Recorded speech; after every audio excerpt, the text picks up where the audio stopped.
Ha habido bastante polémica en torno al crimen de Sueca, el caso del niño de 13 años llamado Alex, y es que aún no se sabe muy bien qué es lo que ha podido ocurrir para que esta persona, que no tenía ningún antecedente anterior ni tampoco ningún problema con este niño que se sepa, ni tampoco con su familia, de momento todo esto estará en investigación hasta estos instantes, pero el criminal confeso pues evidentemente dijo unas cosas, apuntó a su propia expareja como la culpable de que a él le diese ese brote o ese momento en el cual termina con la vida de Alex, de 13 años, de una familia de Sueca, como venimos comentando en estos últimos días, y un crimen que ocurre por la tarde. He visto a varias psicólogos forenses hablando de este caso, diciendo que de momento no les tiene mucho sentido las teorías que habían salido en la televisión, lo de violencia vicaria, porque realmente el que tuviera la custodia del hijo era señal de que no había antecedentes clínicos de algún tipo de trastorno que pudiera generar un brote de violencia, por lo cual el tema de violencia vicaria, esa agresión hacia la madre a través del hijo, es plausible, pero lo natural, hablando de criminalidad, hubiera sido que el ataque fuera contra su hijo y no contra el de su amigo. El que sea contra el de su amigo aquí es como que confronta un poquito todo este tipo de teorías, ¿no? Porque contra los amigos de los hijos es un poco extraño, no es habitual, hablando de manera criminal. Y bueno, no sería imposible, pero lo que dicen algunos expertos es que lo lógico, por desgracia, habría sido hacer daño al niño. Para más Inri, el niño le dice que no le haga daño, esto está en su declaración, y él le dice que para nada, que no le va a hacer daño a su propio hijo, ¿no?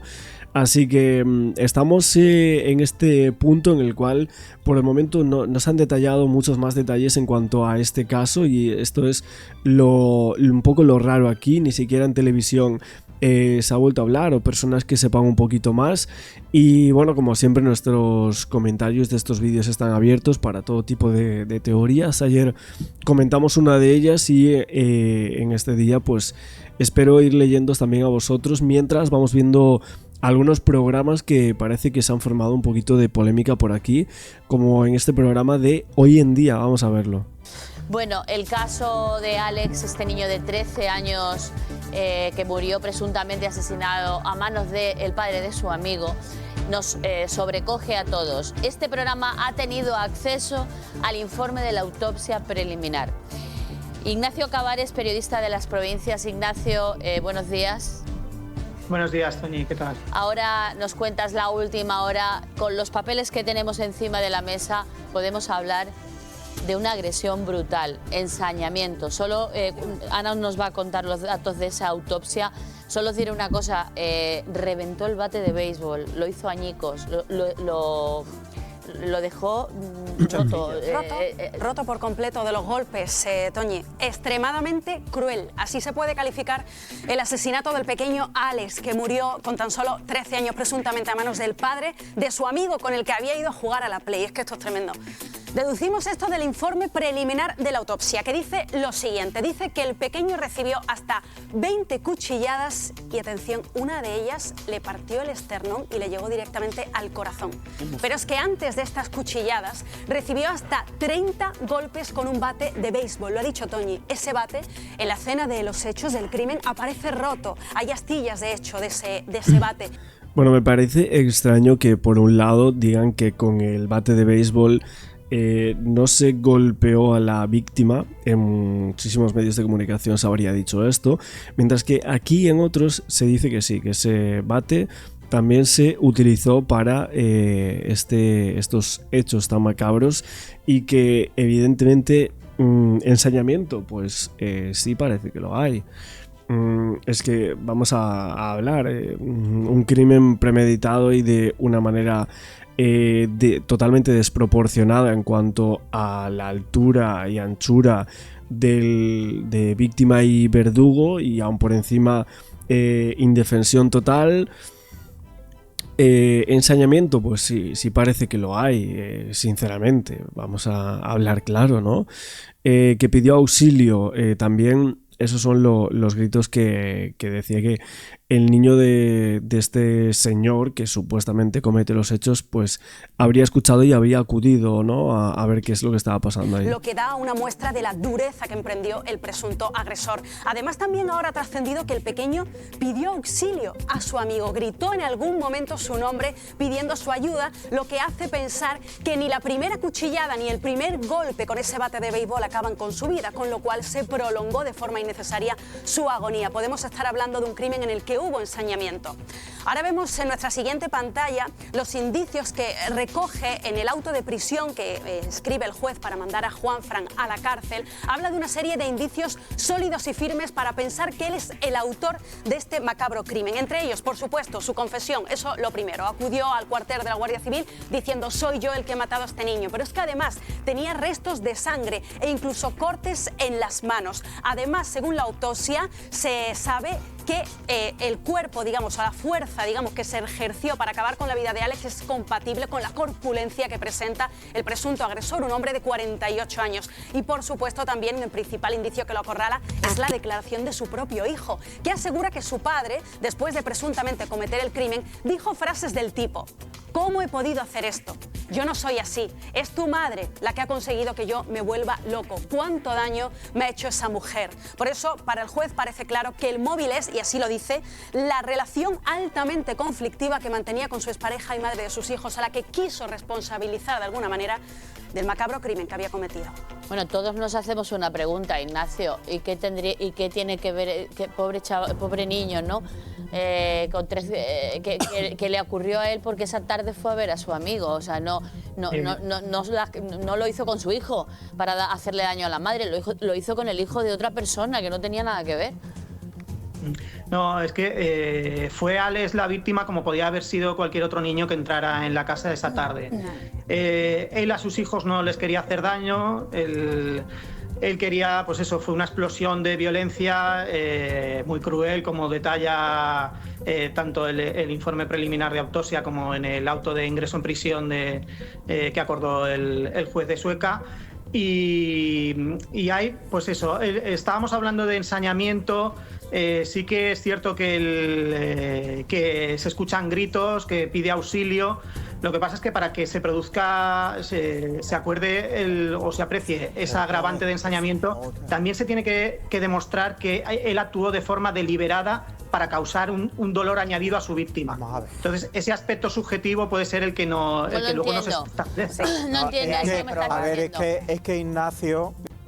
A ver, yo personalmente sí, lo que se detalla ahí en esos posts es totalmente cierto en cuanto a cómo se suceden los hechos, que hay más de 20 puñaladas, golpes con el bate y demás. Que no hay ensañamiento ahí, o sea, me parece una barbaridad decir que no lo hay. Y soy el mismo que habló contigo la semana pasada, hasta parece que está en que no hay ensañamiento. Vamos a ver, desde el momento en que hay golpes de bate de béisbol, que se hace añico el bate de béisbol y chico estaba gritando y pidiendo ayuda, tú me dirás a mí si hay o no voluntad de causar el mayor daño posible. Si además le pega 20 puñaladas, tú me dirás: hombre, un masaje no le está haciendo a la criatura. En eso. Vamos a ver. Es que lo que no se puede la extrema crueldad del acusado está más que acreditada. Claro, ¿y qué quería hacerle? ¿Cosquilla al chico o quería causarle daño y quería acabar con su vida? Por favor. Eso por supuesto. Eso por supuesto. Que ya se encargará su abogado de defenderlo, pero ante un crimen de estas características, además con un menor indefenso acorralado en un cuarto de baño, procuremos por lo tanto hay alevosía. Sí. Claro, hay alevosía y hay ensañamiento. Y será una prisión permanente revisable. ¿Seguro? Porque la víctima es menos de 16 años. ¿Seguro? Ya lo veremos. Hombre, que lleva ya uno mucho curado en lo alto. Lo que no entiendo, bueno, Ignacio, es que Manolo Huerta así de pasional. No es nada personal. Tú sabes que no es nada personal. Pero bueno, no está de acuerdo con una cosa que has dicho y lo defiende. Y además, yo también estoy de acuerdo con Manolo, quiero decirte. Bueno, siempre hemos visto a Manolo Huertas de esta manera. Luego lo colocó en Instagram diciendo que era un brutal crimen de un niño de 13 años en Sueca a manos del padre de su amigo, también menor de edad. Habrían sido supuestamente 30 puñaladas. Parece que no está muy claro. O sea, el informe de autopsia no está muy claro. Nos dicen 15, otros dicen 20, otros dicen 30. Cuando salga el informe oficial, sinceramente, opinaremos un poco más en profundidad de esto, porque, como veis, en un medio dicen una cosa, en otro dicen otra, y así no se puede opinar con causa real cuando no hay una autopsia oficial, ¿no? Dice, este señor va discutido hoy por segunda vez ya si tan horrible actuar era el ensañamiento que transforma un homicidio en asesinato. Y he tenido que estallar. ¿Que no hay ensañamiento? A ver, la verdad es que el caso es totalmente espeluznante. Veremos en cómo queda todo esto, pero por el momento la situación que tenemos en torno a este caso y el cómo hemos visto que se quebró la madre del propio Alex en televisión es brutal, pero aún así nos faltan por saber muchas cosas, y esto es lo que cree mucha gente también acerca de todo lo visto en este tema. Sí, pero ¿qué es eso? Que muchas veces suele pasar que desde fuera lo vemos de cara. Yo considero que sí, se ensañó con él, pero una palabra es el ensañarse y luego el que te lo aprecien en sentencia. Bueno, da igual. Y en sentencia tiene que estar acreditado. Hay alevosía. Pero palabras. La alevosía está clara. No nos metamos en camisa de once. Explicarme a mí. Y luego el tema de los golpes. No, escuchadme, espérate, que no me gusta. Mira, tengo como norma que si hay algo que no me queda claro, lo tengo que aclarar, porque yo pienso, en casa tampoco se han enterado, no me tengo por torpe. No. A ver, la alevosía y el ensañamiento, lo explicamos muy brevemente. Alevosía en este caso, ¿cuál sería? Incapacidad de defensión, es decir, tengo a la víctima en tal posición o con tal grado de vulnerabilidad que no se va a poder acorralado defender. En el cuarto de baño. Acorralado, como bien ha dicho. Esa es la alevosía, incapacidad de defenderte. Eso es.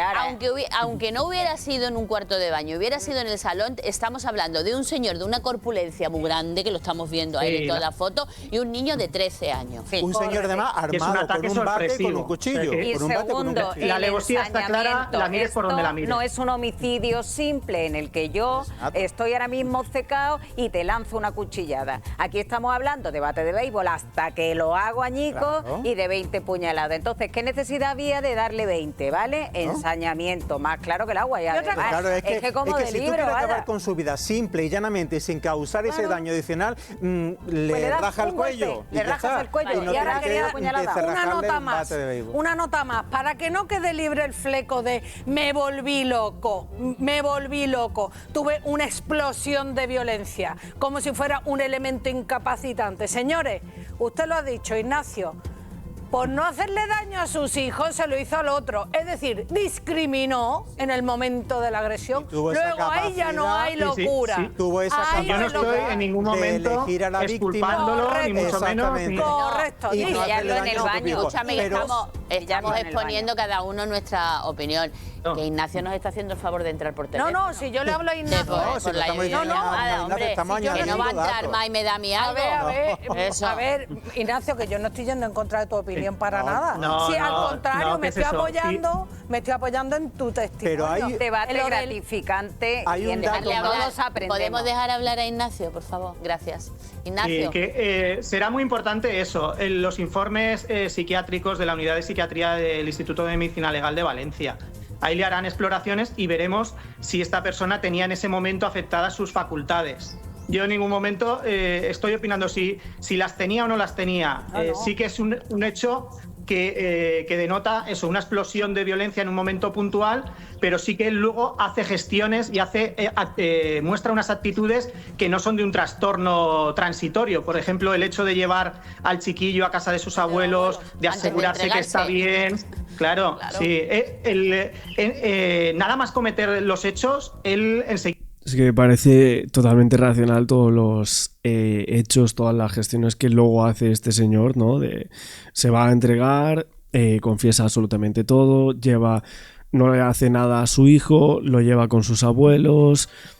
Son un montón de cosas que dan a entender que el estado mental que tenía en ese momento tampoco era como no había un cambio muy grande, ¿no? Entonces habrá que ver lo que determinan, ¿no?, los psicólogos forenses para ver cómo estaba en aquel momento ese señor, si es que él cometió los hechos, porque de momento veo que aún hay gente que tiene bastantes dudas de si realmente esta persona pudo haberlo cometido, porque bueno, si es un caso extraño, esto es totalmente cierto y muchísimos me lo estáis diciendo, ¿no?, en los comentarios.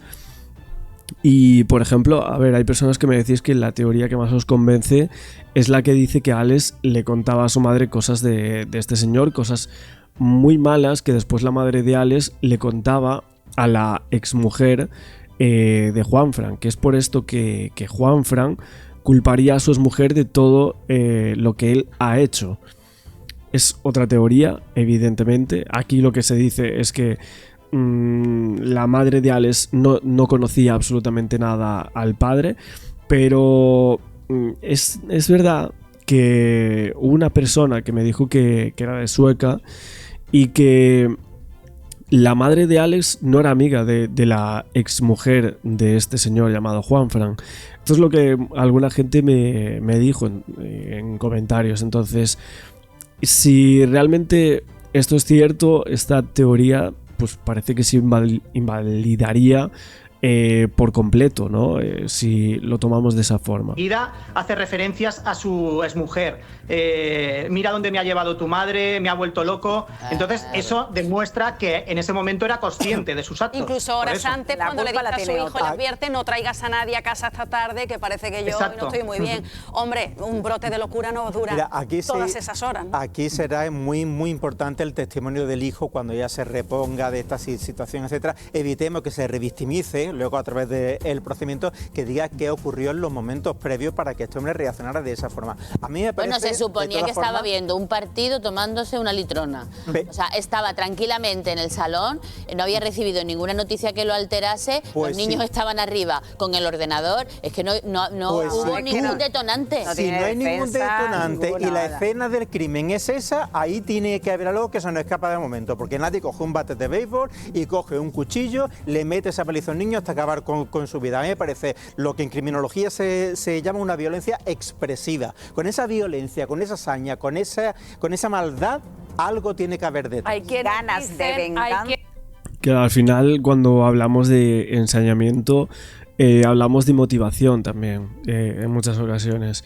Y aparte de esta forma en la cual al instante él ya sabía que luego iba a confesar, o sea, iba a ser el asesino confeso de este hecho, ¿no? Y no haciéndole nada al hijo. Entonces, creo que todos los puntos dentro de este caso son importantes. Hay que analizarlo bastante, darle muchas vueltas a por qué ocurre esto, porque evidentemente lo que todos queremos es que esto no ocurra nunca más.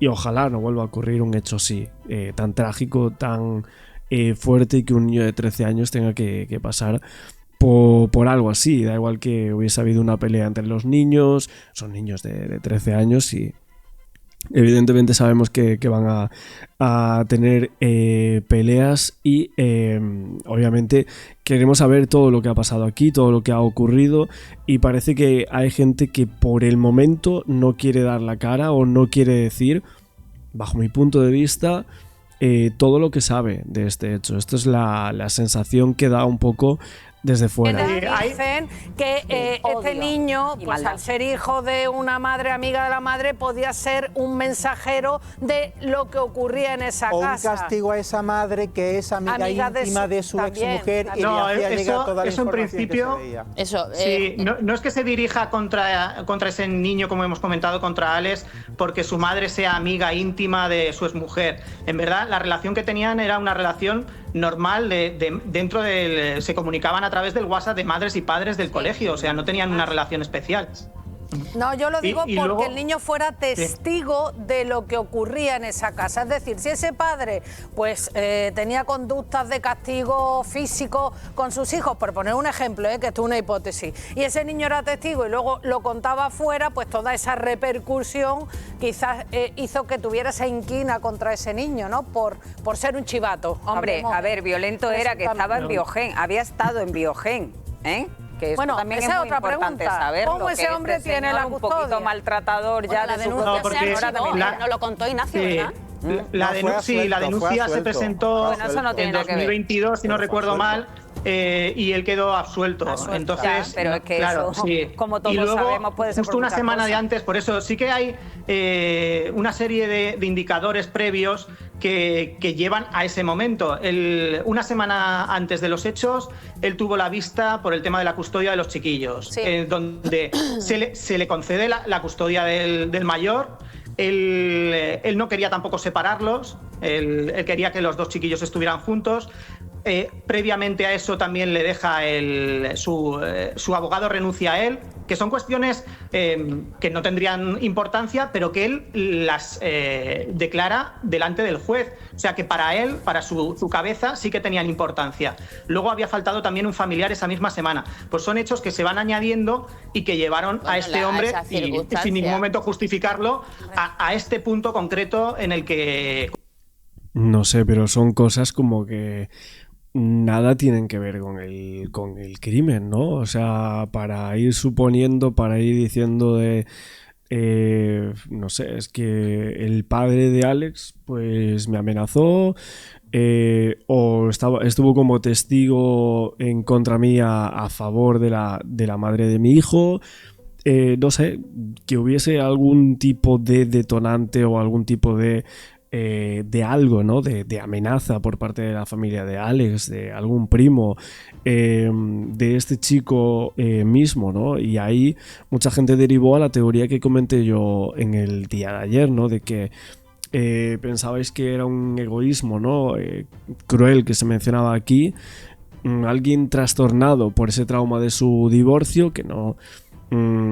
y que sentía como una envidia enfermiza de otro tipo de familias, ¿no? De otros niños con madres y padres juntos de una forma muy buena, ¿no? Por así decirlo, como era la familia de Alex. Y entonces lo que realmente su hijo veía en la casa de este niño, ¿no? Del fallecido Alex, era ese matrimonio feliz, esa familia estructurada. Era algo que él no podría dar a sus hijos nunca. Entonces estaba frustrado con la vida y con su expareja, evidentemente, hasta ese punto, ¿no? Pero tal frustración puede llegar a acabar con la vida de otro chico que nada tiene que ver con tu problema real dentro de tu vida, dentro de tu familia, de tu casa.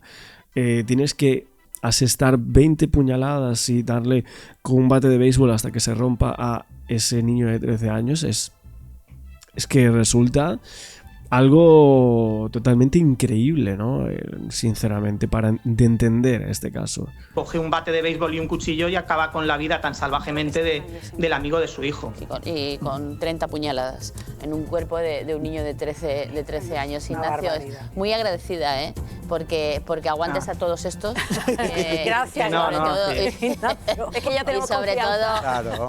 A todos estos letrados, tengo que decir. Ignacio, te queremos. No, hombre, Ignacio. está bien defender cada uno sus ideas con pasión. Un abrazo enorme, Ignacio, te dejamos trabajar, que ahora es cuando empieza la actividad en los periódicos. Bueno, yo, fíjate, de las cosas que peor veo en la vida es cuando uno comete un delito. Hombre, cometer un delito siempre está fatal, pero cuando uno comete un delito sobre las personas más vulnerables, eso me parece despreciable. Y tenemos hoy dos casos. Cristina Zuma. Bueno, la verdad es que son muchísimos los casos que hay en España a día de hoy. Queríamos un poquito de esta polémica también que ha habido en este caso. El tema es totalmente espeluznante. Hemos visto a Manuel Huertas, hacía tiempo que no lo escuchábamos por aquí también en la televisión, hablando un poquito del caso de Daniel Sancho y también de este. Me pregunto si tampoco hay testigos, o sea, si no hay gente que escuchó los gritos de este niño, ¿no? A la hora de asestarle esos golpes, si realmente no hubo ningún tipo de grito. Y cuál sería el detonante también. Creo que ahí Huertas apunta bastante bien a de cuál puede llegar a ser ese detonante que luego hace que este hombre estalle de esa manera supuestamente, vamos a decir, porque realmente no se sabe aún si ha sido él, aún con la confesión, que tenemos que tenerla muy en cuenta, pero no puede ser definitiva, como todos sabéis. Hoy lo dejamos por aquí en este nuevo estreno que estamos haciendo de este caso. En unas horas estaremos con un próximo vídeo comentando más casos en Asolvéis 16. Él recordaba perfectamente lo que había pasado justo antes de matar a Alex. Recuerda perfectamente el conflicto con su mujer, con su exmujer, porque, ojo, la exmujer no quiere hacerse cargo de la custodia de su hijo de 13 años. No, le repudia de alguna forma a su hijo de 13 años, según nos dicen, ¿vale? Tiene una inquina tremenda hacia su exmujer y sabe perfectamente lo que ha hecho luego. Sabe que ha llevado a su hijo a casa de sus abuelos y que ha ido a la Guardia Civil a confesar. Pero lo que ha pasado dentro de la casa no sabe contárselo al juez. El juez se lo tiene que sacar. Oye, ¿ha sido tu hijo el que ha matado a Alex? No, mi hijo no ha sido. ¿Había más gente en casa? No, solo estábamos mi hijo y yo. Por lo tanto, ha sido él. Se lo iba sacando así el juez. Pero el juez conoce perfectamente la declaración de su hijo ante la Guardia Civil y su hijo lo tenía muy claro. Su hijo escuchó golpes en el baño, fue para allá, vio a su padre dando golpes contra el suelo. Cuando abre la puerta se encuentra a su amigo ensangrentado, ya muerto, se interpone, se pone delante de su padre y le dice: papá, no me vas a hacer daño a mí, ¿verdad? Y el padre le dice: no te voy a hacer daño. Por fin tu madre lo ha conseguido, tu madre se ha salido con la suya. Venga, vamos a ver esa declaración. Sin parar de llorar, el presunto asesino de Alex no ha sido capaz de verbalizar ante el juez cómo mató al menor ni tampoco por qué lo hizo. Sí que ha insistido durante toda la declaración en que el autor del asesinato no fue su hijo de 13 años. Mi hijo no hizo nada, no tuvo nada que ver y en casa no había nadie más. Ha asegurado que ese día no quería que el niño llevase amigos a casa. Le dije a mi hijo que no viniera nadie a casa esa tarde. Yo no me encontraba bien. Llegó incluso a ofrecer a su hijo 15 euros para que se fueran por ahí a dar una vuelta. Pero el niño quería que Alex le instalase un juego de la Play. Y se pasó toda la semana insistiéndole en que fuera.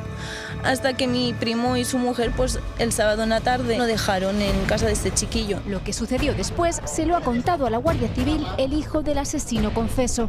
Cuenta que los dos jugaban al Fortnite cuando Alex fue al baño. Después escuchó gritos de su amigo y unos fuertes golpes. El chico interpretó que quizá estaban tratando de matar a un roedor. Cuando se acercó al baño, vio a su padre golpeando algo contra el suelo. Al entrar, su amigo ya estaba muerto. Había sufrido varias puñaladas y tenía heridas de defensa en las manos. El menor cuenta que se interpuso y que le pidió que no le hiciese daño a él. Estas fueron las palabras de su padre. Al final tu madre lo ha conseguido. Súbete al coche que te voy a llevar a casa de tu abuelo. Y eso hizo, según la declaración del asesino confeso, antes de entregarse a la Guardia Civil.